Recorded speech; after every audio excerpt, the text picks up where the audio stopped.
Hi, it's Maria Quattrone with Be the Solution podcast. And today I welcome my guest and friend, Nick McLean. Welcome, Nick. Hey, Maria, nice to be here. Great to see you, Nick. It's been a while. How are things in Washington, northern central Washington? Yeah, we're in north central Washington, in between Seattle and Spokane, in Wenatchee, Washington, and it's been cold like the rest of the country. We were the first. Washington State was the epicenter for COVID and the pandemic. So when we were shut down, we were one of the first ones to shut down. And what happened was the opposite of what everyone expected to happen initially. And so we've done well, and we're riding the appreciation wave in our area as more people are moving from Seattle to relocate to work remotely.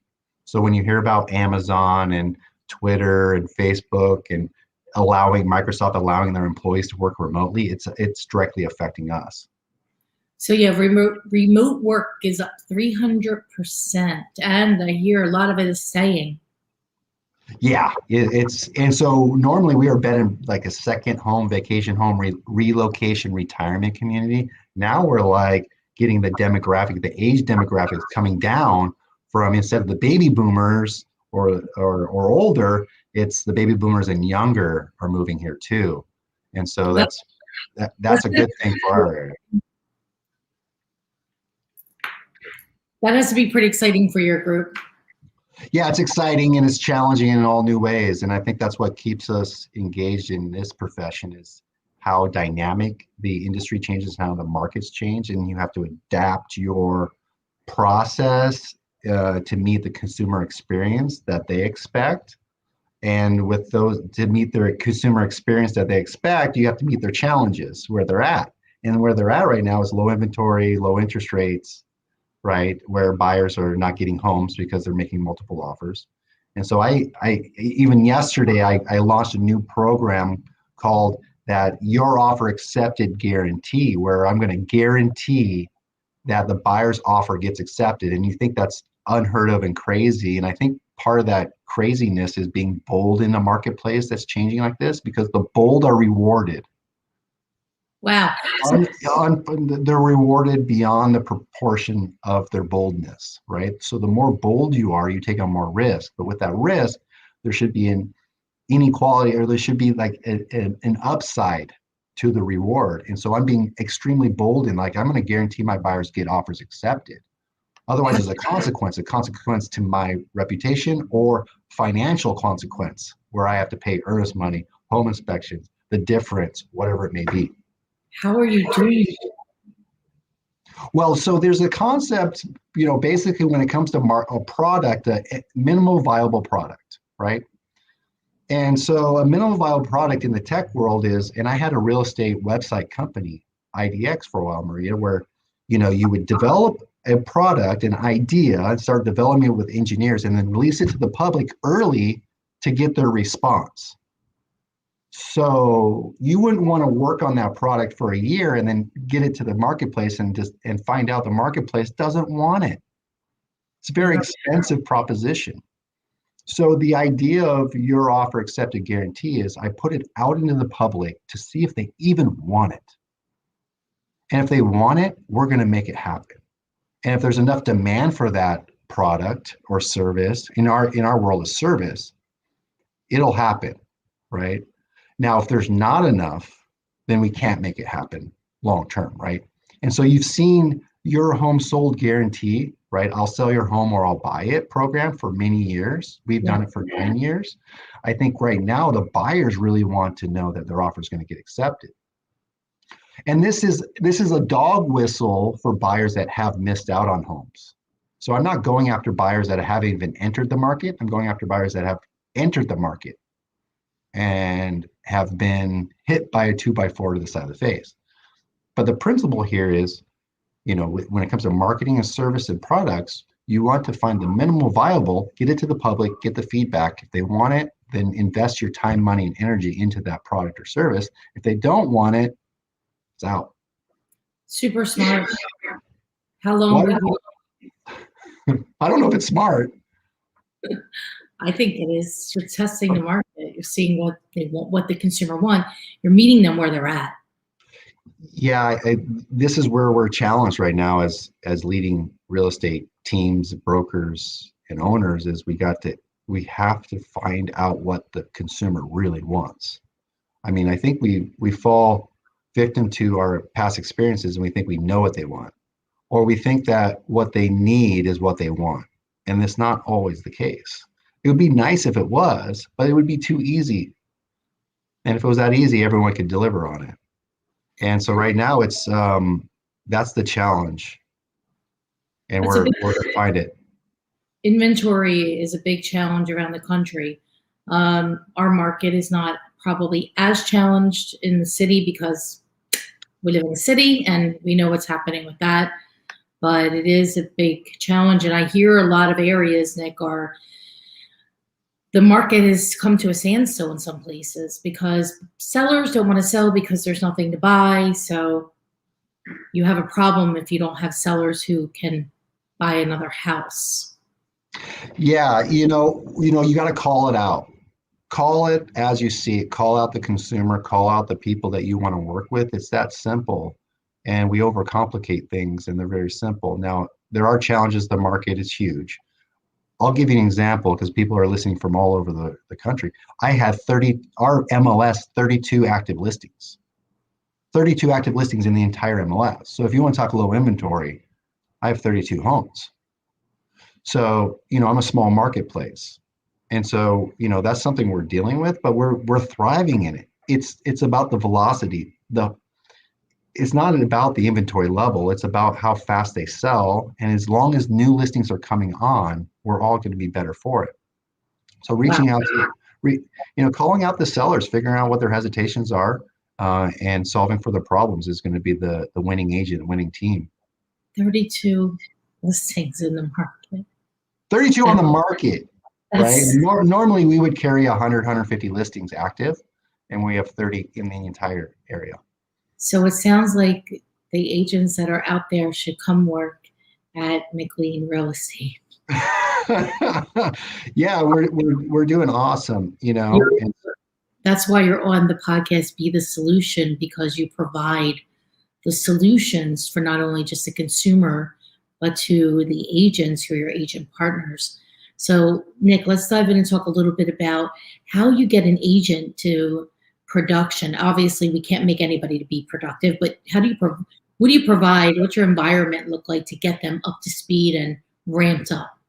Yeah, so let's take a concept here. As a team leader, broker owner, your value or your leverage or your worth is in direct proportion to the people that directly report to you's output, right? So let me say that again. The people that directly report to you, your value is in direct relationship to the output of the people that report to you, not your output. See, a lot of teams, brokerages, the top person is the top producer. But the true value that you should be looking at is how much output are all the people that are reporting to them putting out, and figuring out ways to make that output greater, better, more efficient. So for me, one of the main metrics that I've been focusing on for the last 8 years is how to get an agent that has joined the team or the firm, the organization, brokerage, into production within the team or organization faster, better, higher, greater. And we've done that through the onboarding process, the training and onboarding process that's relevant. And I'll take you back to my background I'm an airline pilot by trade. I was trained as an airline pilot. And what they can do in the airline industry is take a pilot, so pilot or real estate agent, a licensed pilot or licensed real estate agent, into a new airline and train them to be able to operate safely and efficiently and profitably a new aircraft with new procedures, new checklists, new core values, new everything, right? So if you have a pilot that was working at American Airlines and they get hired at JetBlue, right, they need to indoctrinate them, onboard them quickly and efficiently because their training is very expensive.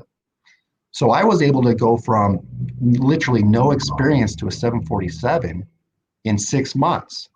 And so if another competitor could take an airline pilot from zero experience to 747 in 3 months, who's going to be more profitable? Who's going to make more money? Right? Well, obviously the person that can get them up into production online, flying real aircraft faster, better, safer, more efficiently. So take that to your organization. You bring someone on, when we spend all this time recruiting, attracting, when we bring them on, we need to be prepared to onboard them and get them into production as fast as possible. As fast as possible. And what we normally do is just put them into production.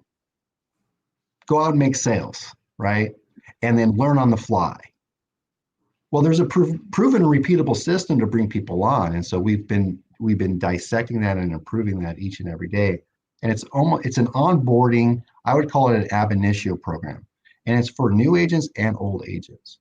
And so from day one, what does it look like in your organization? Right? How do you get them to adopt the core values, internalize the core values? How do you get them to learn your process and processes in the buyer process and the listing process? How do you get them to have standardized language? How do we communicate with each other? So I think of three things: knowledge, skills, and proficiency.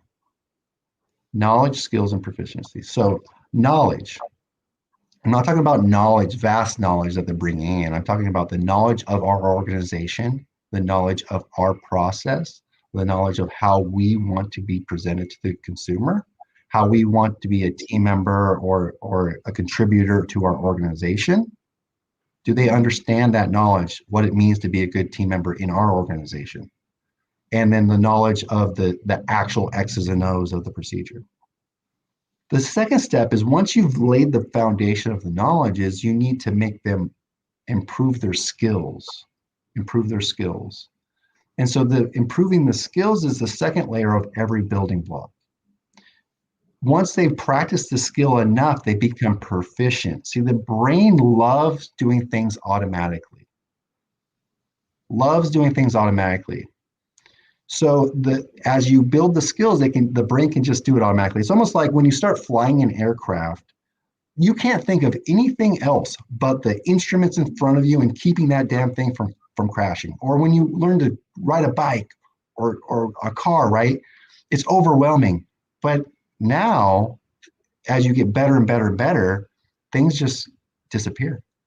Well, they didn't disappear, right? There's still poles going by and cars flying by, and there's still instrument panels going on, but your brain can now offload it to the automatic, which allows you to have more space and capacity in your cognitive ability to do other things at a higher and better level. So think about the agent as developing their neurological pathways in your organization's knowledge base and processes so that it can be automatic behavior. Because the last place you want your agents practicing is on the consumer, right? And we practice on the consumer way too much, and we think that's the learning grounds. Yeah, there's experience that to be made because the consumer will cause you pain, right? The consumer will let you know when you're wrong and give you feedback. But that same feedback might destroy your agent. I've lost agents because consumer destroys them. And see, you, Maria, we're tough. We have thick skin after so many years in the industry. You got to remember, not all agents have the thick skin. And it took a lot of beatings to get this thick skin. So I'm not protecting them. I'm just preparing them so that when they do need to develop their thick skin, it doesn't crush them. Because if I have an agent get crushed by the industry, by the consumer, it happens, right? Emotions, bad transaction, bad phone call, bad email, it can wreck agents' ego, right? Or momentum. It wrecks their momentum. So part of the onboarding is to give some slack or some insulation or invincibility to the agent to stay in the game. Because the longer someone's in your team or your organization, the more profitable they're going to be for you long term. Right? We know client acquisition costs and lifetime value of a client when it comes to a consumer, but do you know the lifetime value of a team member? right? And so if you can increase the lifetime value of a team member or someone in your organization, so it's not just salespeople, Maria, it could be your transaction coordinator or your listing coordinator or your photographer or or your courier, whoever it is in your organization. If you can increase the lifetime value, you're miles ahead of other people. And so when you go knowledge and skills, they become proficient. And when they become proficient, they expand in awareness. And if you have a higher awareness in your organization or team, you have a higher intellect within your team, a higher IQ. And if you're competing in your marketplace, if your organization has a higher overall IQ or cumulative IQ than someone else, who's going to sell more homes? Who's going to have a better reputation? Who's going to have better reviews? Who's going to get more referrals, right? And who can innovate?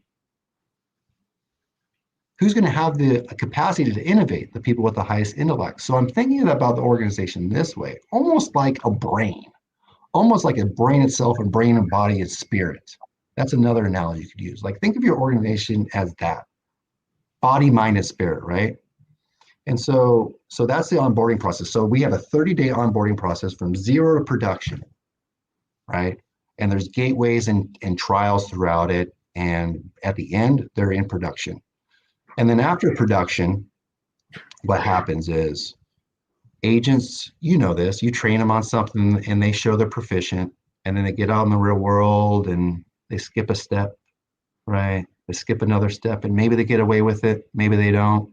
They skip a step, try a shortcut, try a new way, and that's good because that they can come back to the organization and tell you when something worked, right? You can get some feedback from them. Maybe your process isn't perfect, but oftentimes they get a look complacent, right? Skip a step, they get overwhelmed. So then you got to bring them back in for recurrent training. So a pilot, think about a pilot. You want to know that pilot's proficient, not just at the beginning of when they were hired, but in 6 months. So a pilot, every 6 months, a pilot has to go back into the training center and get in the simulator again. Because more than likely, nothing's happened in 6 months that was crazy. So they didn't have an engine failure. They didn't have an explosive decompression. They didn't have to deal with, heaven forbid, a terrorist attack or anything like that, emergency procedures. It was normal procedures. Most of our business is normal procedures. 10% or less is abnormal or emergency. Probably less than 1% is an emergency. And I know who gets a call when an emergency happens.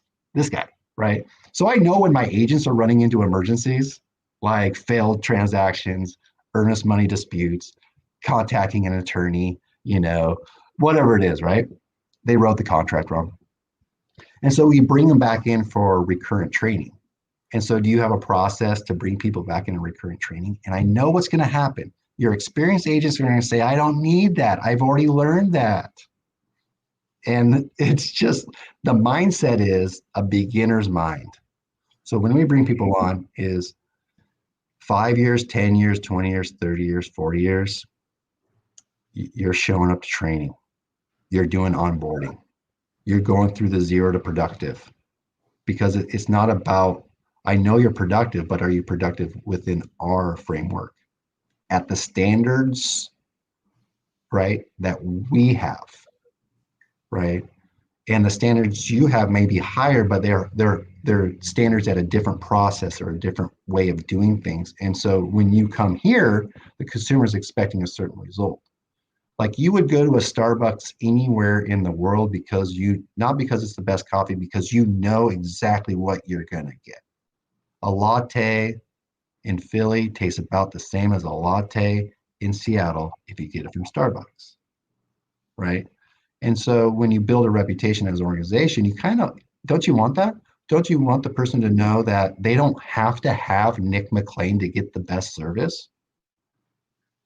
Yes. And that's a huge lever for me, was like a huge ability for me to step away from the organization in terms of production, was knowing that the standard that was set forth that could be delivered to the consumer was as good or better than what I would provide them. And if it was better, then I had a duty and responsibility to have my team member meet with that seller, meet with that buyer, and not me. For many years, I always thought I did it better than everyone, so therefore I had to go. Otherwise, I was handing them off. And that's a tough thing to be. It's a double-edged sword. It So is. that was a big, long-winded answer. So do any questions on that, or what are your thoughts? What are your thoughts on that? Did that resonate with you at all? It did for sure. Let's unpack some of that. So for go back for a second. So I love the analogy with the pilot. I know that you were a pilot because I've heard your story a few times, and it's a terrific story.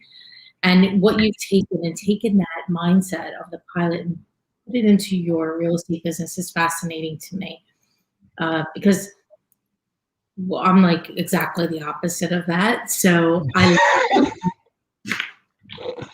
love to hear about processes and standard operating procedures. Of course, we have them, but I'm not the one who's the. I'm like, if there's like a 1 to 10, I'm like a 9 on the negative side of getting that done personally. But thank God there's other people, right?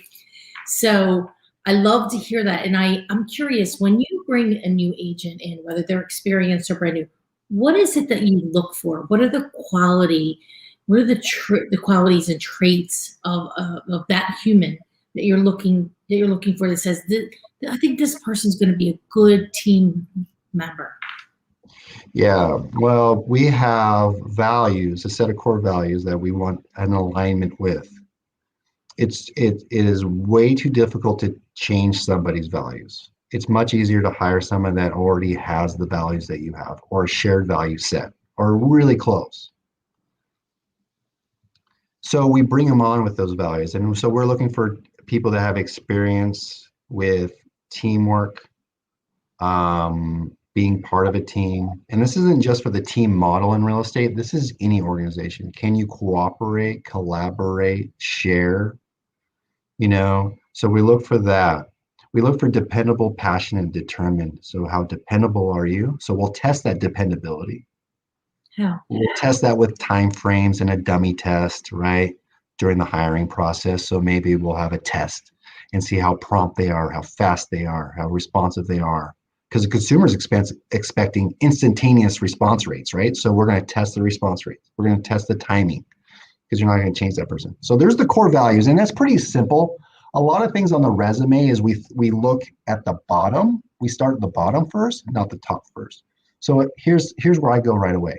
Extracurricular activities. That's where I start. What did you do beyond your schoolwork or your college? Where did you volunteer, right? What jobs did you have that were extra? What have you done that was extra? What sports did you play? What did you do? Band? Did you do math? What did you do that was like you had to volunteer your time to? You weren't made to do it. Because if you come here and you need to be made to do things, you need to be told what to do. That's not the level of awareness of an agent that we're looking for. We want people that inherently take charge, right?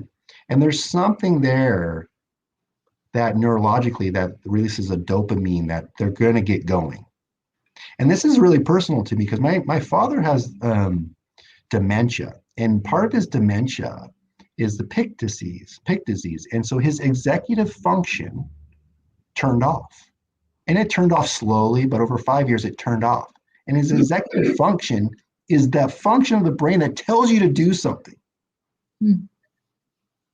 Imagine there's actually a part of your brain that tells you to do something. So get up. Basic things. Go to the bathroom, brush your teeth, make coffee, get to work, do something, right? This executive function, I want people with the highest level of executive function because I can't be there all the time with you. I can't tell you to pick up the phone. I can't tell you to answer the phone. I can't tell you to call a listing agent. I can't be there to tell you to do all these other things. I need you to do it. I need the person that has that dopamine release that's like, go, do. I got to be doing something. I got to be doing something. Those people that just always got to be doing something. We're one of them. We're these people, Maria. We can't retire. We're stuck. We always have to do something, right? So we look for that. Now, those are core values. I think more important than core values is your belief system. Your belief system. And I probably train more on belief system than values. Belief system is or philosophies. These are how you should act when no one's around. Yeah. These are the philosophies that will be your guiding principles. Okay. An example would be pilot in command is one of our belief systems. We believe. And I think it's powerful that they state that we believe, or I believe. I believe in the concept of pilot in command. And pilot in command is this. In aviation, the person that's the pilot in command, that could be the captain or first officer, is in charge of everything. They're in charge of the outcome. Even if it's not their duty and responsibility, they're in charge of the outcome. They own it. So we believe we're the pilot in command in the industry, so that if you're working with us, we're going to take that extreme ownership to the outcome.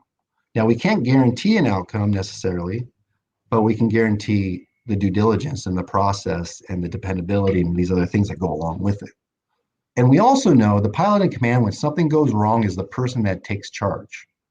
And maybe not takes charge, but doesn't give up and is there, right? So obviously, as a pilot, if you're the pilot in command and there's an emergency, we expect you to initiate the emergency procedures.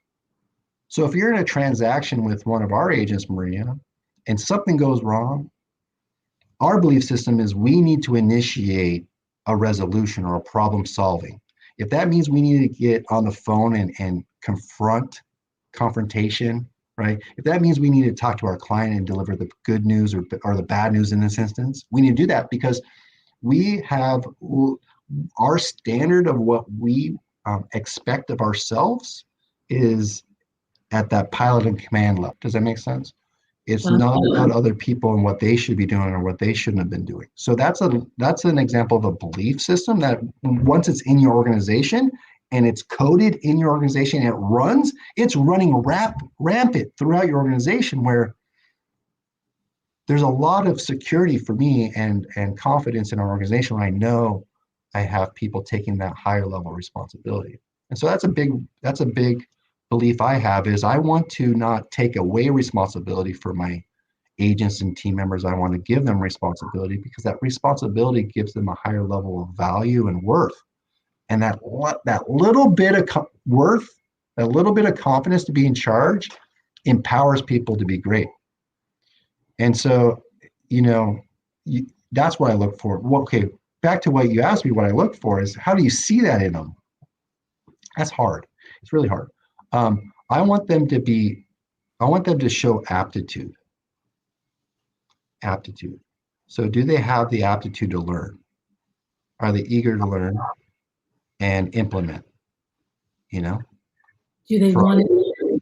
Do they want it more for them that you want it for them? Yeah. Isn't that true? Yes. Yeah. I used to want it so bad for them, Maria. So bad. I mean, to the point of tears at night. I don't know if you've been there, but I've been there. I just couldn't sleep, just a grown man crying in bed because I want it so bad and I can't figure out how to break through, how to get them to want it.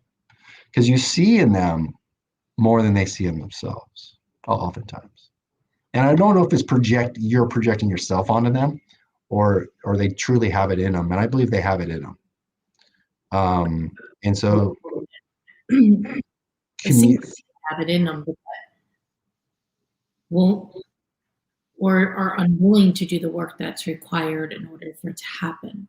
And I've seen myself, and I know that you've done this, is that we wanted to be the helper, and to, instead of the director leading them down the path, but the helping them down the path, which are two different things.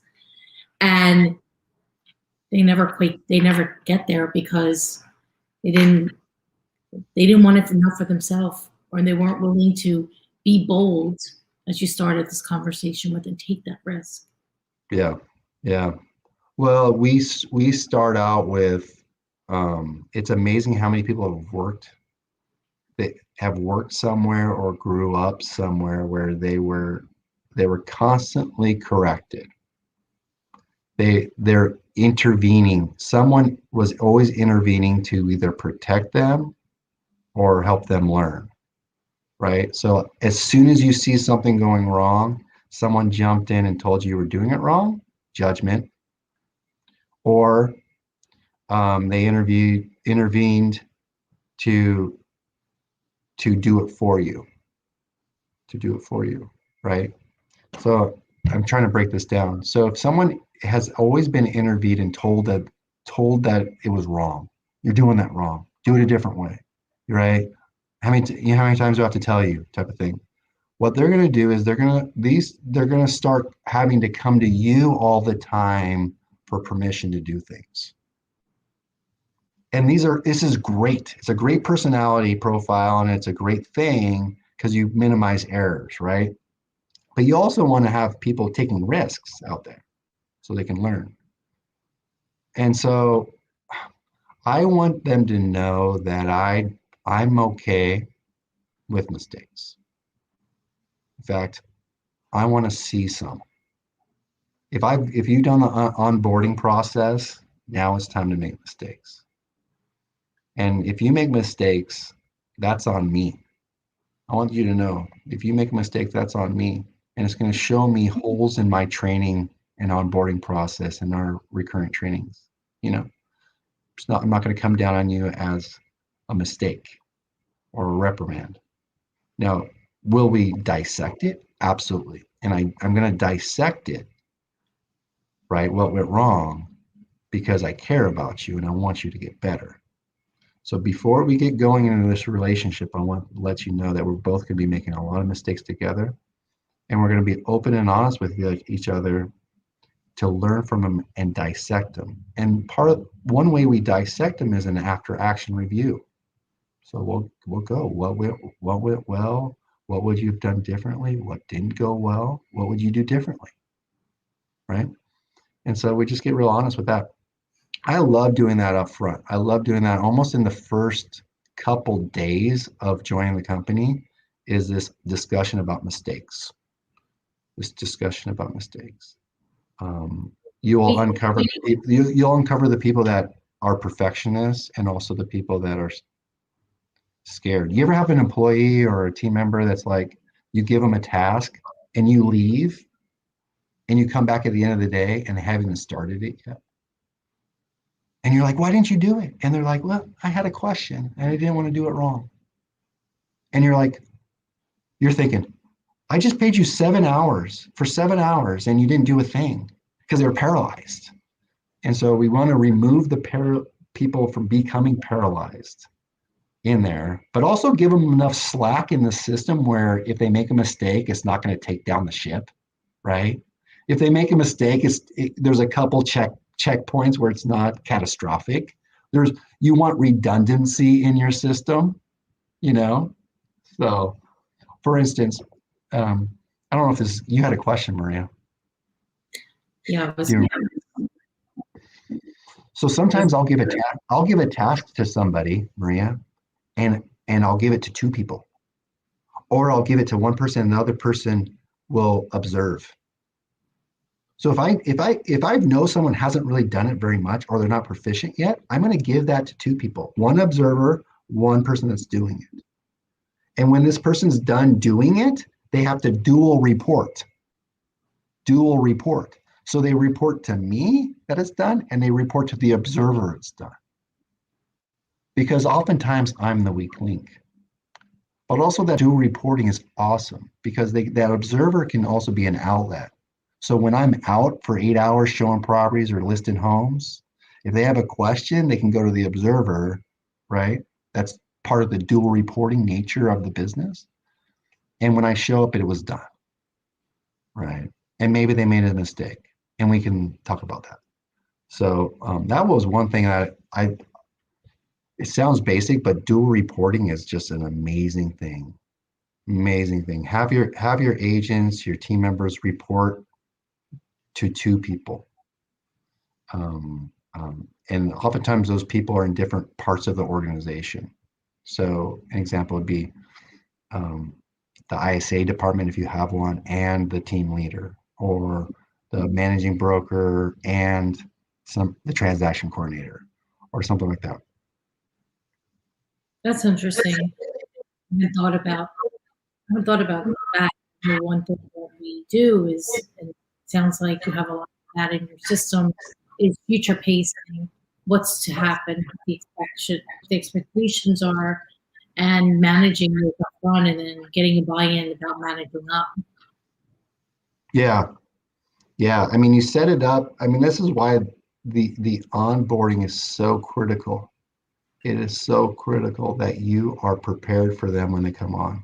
And I know this because I've made mistakes. I can look at the longevity of a team member, or the success of the team member, and it goes back. If you take it back long enough, it's going to go back to the beginning, and it's going to go back to how you brought them on. So, as a leader, you at one point stepped out of the day to day in buying and selling. When did you do that? So about 3 years ago, I started the process of removing myself from production. And I would say last year was the first full year. In 2019, I probably sold 5 or 6 homes. And then last year, I probably sold zero. I sold zero. So I didn't go on appointments. So 2019, I was going on appointments with people thinking I could be the difference maker. Well, if Nick shows up, it's going to be a slam dunk. So like, if they're, and then 2020 with COVID, it was zero production. And I even announced it. I made a Facebook post, and I even emailed it to everyone in the MLS.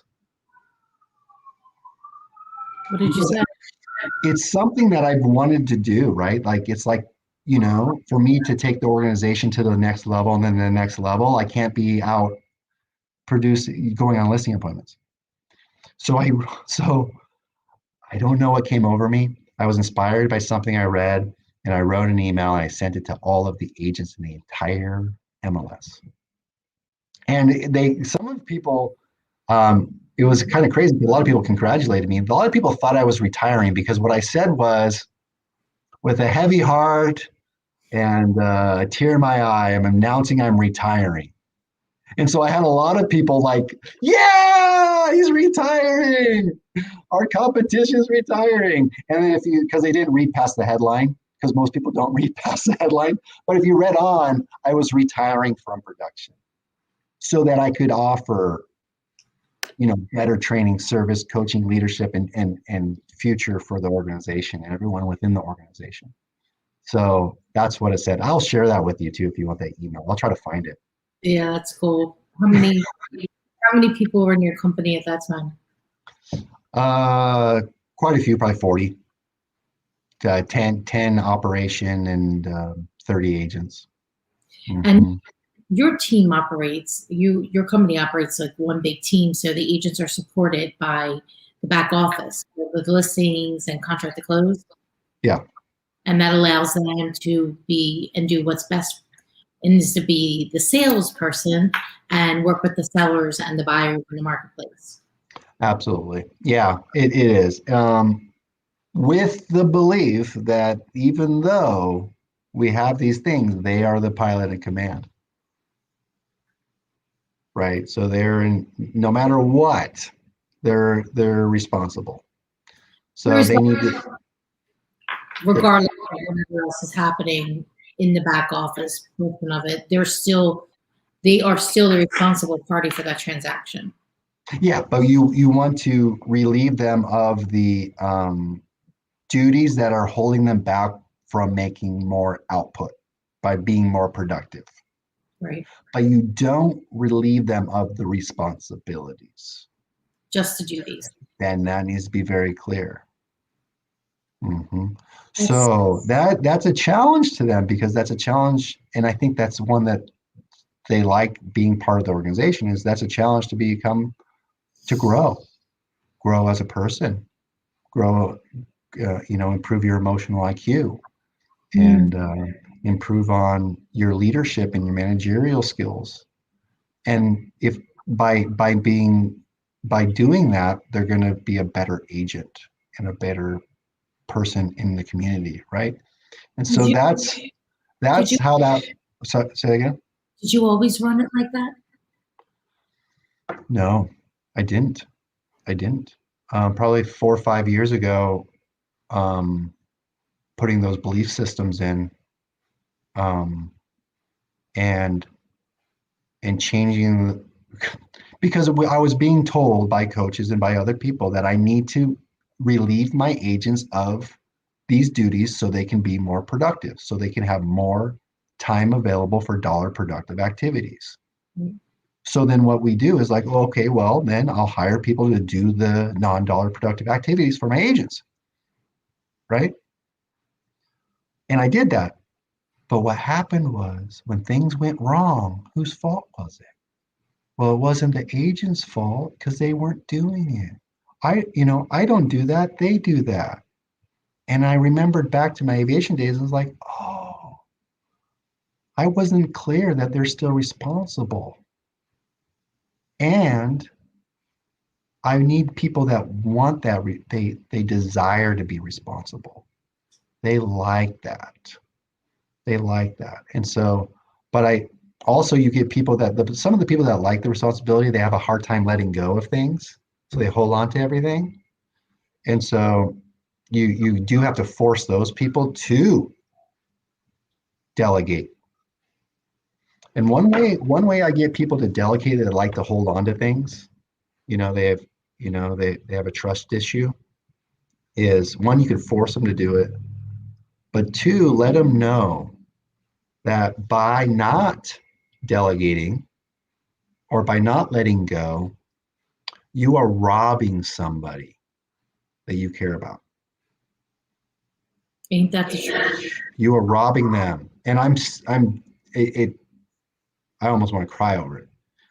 You are robbing them of that opportunity to be responsible for something. You're robbing them the opportunity of them being able to help you, robbing them the opportunity of having that experience and that knowledge and learning from you. Yeah, they might make a mistake. Yeah, they're not going to do it as good as you. But if you don't delegate it, you're robbing them. It's not fair to rob them of that. It's not. And that person that didn't get delegated, you know how they feel? They know they weren't delegated to. Like, well, what, am I not good enough? Am I not appreciated here? Why isn't that happening? Right? Like your operational staff, when you go around them and do it for them, they're like, what are they thinking? Maslow's hierarchy of need. They're like, well, if nobody delegates to me, then I have nothing to do. And if I have nothing to do, I have no job. And if I have no job, I have no income. And if I have no income, I can't pay my bills. And if I can't pay my bills, I can't support my family. And that they don't. It happens like that. Like, so when you do something for somebody else and it was their job, you in an instant scared the living crap out of them. And now they don't feel safe. And they're like, well, where do I stand? What's going to go on? Yeah. So I've helped people recently. This is aha all the time, is like recently I bought a new technology. And they're like, well, it was in property management. It was Kenneth Turner. And they were like, oh no. Well, if we get this, then you're not going to need me anymore. Right. I was like, oh, I shouldn't have just bought it. I should have pre-framed it and brought them on and let them know that my vision for them is beyond that duty. And by relieving them of that duty, they can now move on to this decision-making process, this responsibility. But I didn't do that first. I just got the software and said, it's going to do this for us without going, oh, I need to know what they need to know too, where they're going to go with the company. You know what I mean? And so Yes. it was just another one where it was like, and the problem was, it was my fault. I didn't know what I was going to do with them. I just knew I was going to use them because they're awesome, right? But that scared them. Did that affect their output? Yeah. Yeah, for sure. And one wrong move like that, they'll get on Indeed. They'll look at another job, and and they're great. They're awesome, right? And so it kind of goes back to our beginning discussion, is that, you know, we should be judged on the output of everyone that reports to us, you know, and responsible for that. I mean output is like the value provided, the contribution, the actions within the organization. There is a lot to be said about This was not about real estate, was it? What happened? that's how it goes, Nick. Okay. There's a lot to be said about this conversation because I don't think most people think about it. Mm. And Yeah. it's across the board. It's not just, it could be anywhere that you're at. You have, it's yourself with your husband or your family member, or even in a family organization. These principles still apply. They apply anywhere. And, you know, you and I, we still don't have all the answers, right? We're nowhere near perfect. And you have a wonderful PM team who almost had a nervous breakdown because you were buying some new system and didn't even think they would be affected by it. Yeah. And when you hire someone new, right? You know, they instantly, we do this. It's human nature. What does that mean to me? How's that going to affect me? Where do I stand? For agents that, and that, I think that goes back to the group and organization and the communication and the culture. That's why culture is important, because that's that slack that allows people in, you know, allowing people in, understanding the vision and where you're going and how to get there. We have to become what we're not, you know, we're gonna have to grow together. And are we on board to grow together? You know, raise your hand if you're on board to grow this year. Grow together. And growing together is not just financially. Growing together is more than that. And being part of an organization where we're going to grow, we're going to be challenged, right? We're going to be faced with adversity, and we should be judged on how we handle the abnormal and emergency situations. You know, I train on that versus perfection. So that reminds me of, you know, seek out the imperfections. So in a transaction, as an analogy, I would say to my agents or my team members, you don't want it to be perfect. We do. That's the goal. We're striving to a perfect experience that matches their expectations. But in order to our worth and our value at the highest level is when we step up when things go wrong. So when something goes wrong, it's not, oh crap, it's this is an opportunity. I didn't want this to pop up, but it did. And it was outside of our control. But now that it's here, it's time to step up and show our clients where we stand and what we mean and where our values really lie. And it goes back to a pilot. You never want the pilot to show you their skills, right? You don't want them to have to land the plane on the Hudson River. But you want the best damn pilot if it did happen. And so for an agent, that's the thing. It's like the consumer kind of wants that. They want it to go perfectly, but they also want to know when it goes wrong, what's going to happen. And so it's kind of a feeling. You can't just tell the consumer that. It's almost part of that process and part of the training and what they give off, you know? So does that make sense, Maria? So it's kind of like I want an organization. When I say what I want is what I want for them and for everyone, is that we instead of a cliche that we lean into challenges, it's like when they come up, we're going to be prepared. And if we're not prepared, we're going to be resourceful. and we're going to find out ways and problem solve together. And you're not going to be alone, too. When things go wrong, we're not going to abandon you because we're all here for moments like these. Like when COVID hit, Maria, like when we got shut down, that was tough as hell. And what I said to the team was like, this is another one of those, just bigger. It's another one of those moments where things didn't go the way we expected them to go. And our belief is, what do we do when that happens, right? We don't disengage, we engage, we stay connected. And the magnitude at which we got to do it now is far greater than we could have ever imagined, right? And so that was the theme for a few months, right? But that theme was part of the company beforehand. And look what happened. The marketplace did the exact opposite of what we thought. So staying there, which you did too, right? Staying engaged, staying involved, Yeah, was all the upside. We didn't, let's be honest. I don't know about your marketplace, but my marketplace in 2020, 22% appreciation. That's luck. What wasn't luck, right? So my income should have gone up 22% or more. What wasn't luck was me deciding to stay in it, not giving up. That wasn't luck, right? And I think a lot of people think they're pretty good right now, and they need to realize, like, okay, some of that was market conditions. Okay. What was the principle that got us here? And for me, it's pretty basic. We stayed engaged. We huddled up. We got tough. We didn't. I ended up I lost like 6 or 7 agents because they disengaged, during this process.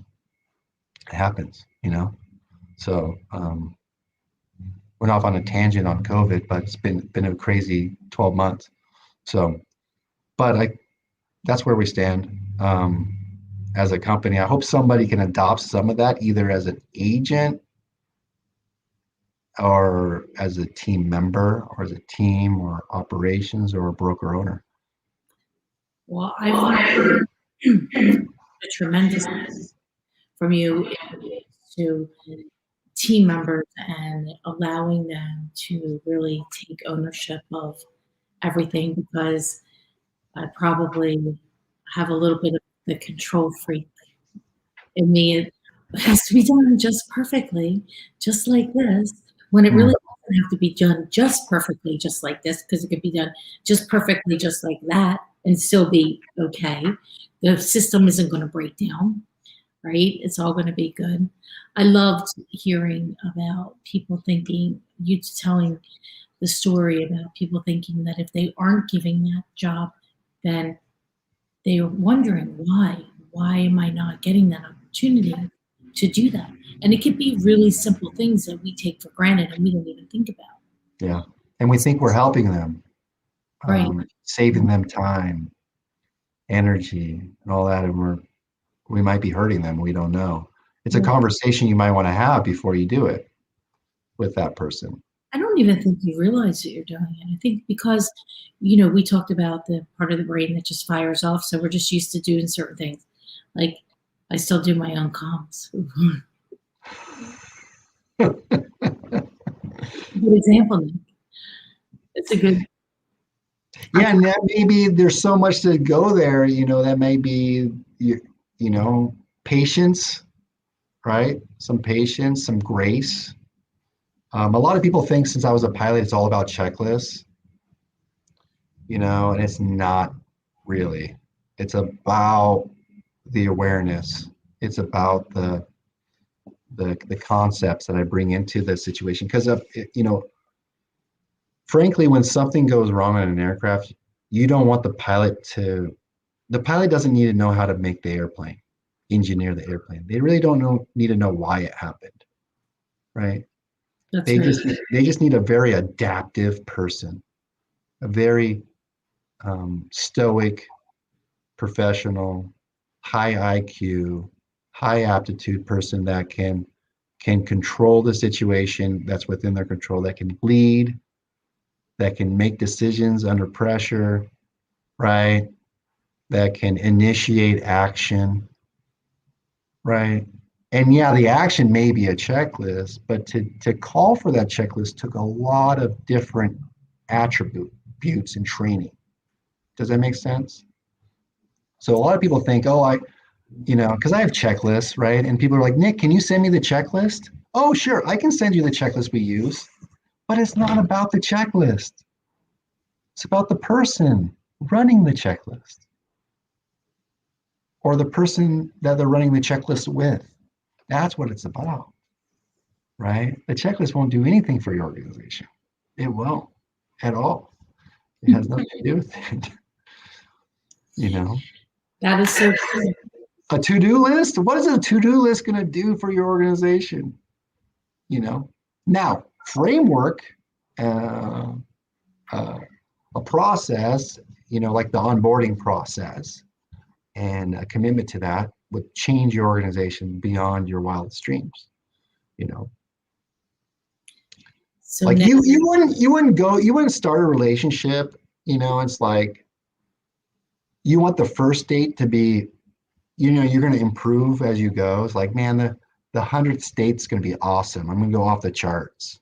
No, you make the first date the freaking best date ever, right? You get them flowers, you show up, you get a haircut, you get your hair done, you get a new outfit, right? When you bring on a new person, it's the first date, man. Law of primacy and recency, right? They remember the first day they showed up, and they remembered yesterday or how they left the office that day. So once you set the primacy, you got that forever. And then it's like every day you got to be ending that day organization on a high note or on a positive note or on whatever it is, right? Primacy and recency. We screw up on primacy. The first 30 days are kind of like, well, they didn't really have their shit together, kind of learned, figured it out later on, worked out, right? But yeah, so it haunts me, Maria, though, because I've screwed that up, right? Many times, but improving that primacy.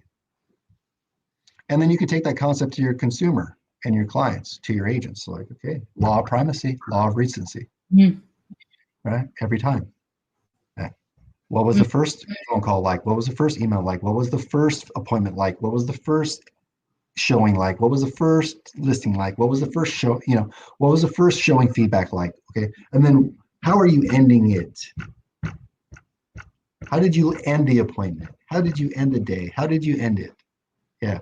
So, because everything in between in memory, so I've studied memory quite a bit because remember my father got dementia maybe 6 or 7 years ago because it doesn't give you a start date. That's the one where you don't get a start date. It's kind of like, right? I dove into the mind, right? So I just been podcasts, books, everything on neurological, everything. So anyways, the mind, law of primacy and recency, in between, it remembers the highs and the lows. But we do know the lows are twice as powerful as the high, right? So just be cognizant of that. That's all I'm saying. I'm not saying minimize the lows, maximize the highs, but no matter what, the low is always the low. it's fascinating. Yeah, I'm way off on a tangent, Maria. I love it, Nick. So this was extremely interesting because it's not things that I usually go to. They're not I'm more of the marketing and the vision and the other stuff's over there. But I loved hearing about it because it's so important.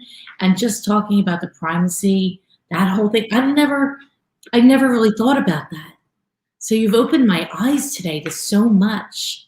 And I am so thankful and grateful for the time that we've gotten to spend together today. Before I wrap this up, because I know you have to go move into your new home, so congratulations on that. That's crazy. Tell me where is McLean Real Estate Group going? Where do you see yourself? Where are you headed to? Where's the rocket? Where are you taking the rocket ship? Yeah, well, it's an interesting question that I've been examining very recently. And I think I put it off because we had achieved what we set out to achieve to a certain extent. I'm in a small marketplace, 70,000 people. We sold 500 plus homes. And, this influx of demand helped us reach our goals a little early. And so we're going to the state of Washington. In the next 5 years, we're going to be the number one real estate firm in the state of Washington.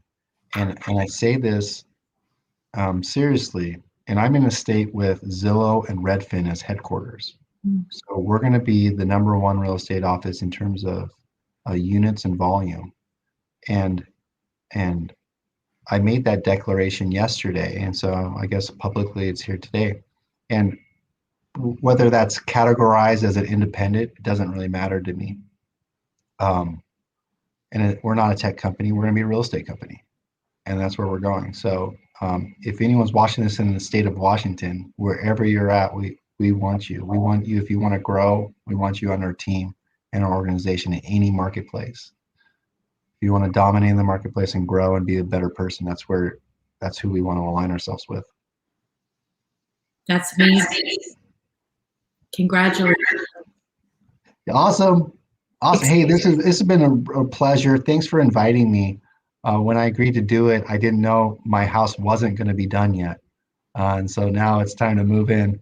Well, I'm thankful and grateful for the time we got to spend together, and for you, and for everything that you do for your company and for your people, and how you're such a great contributor.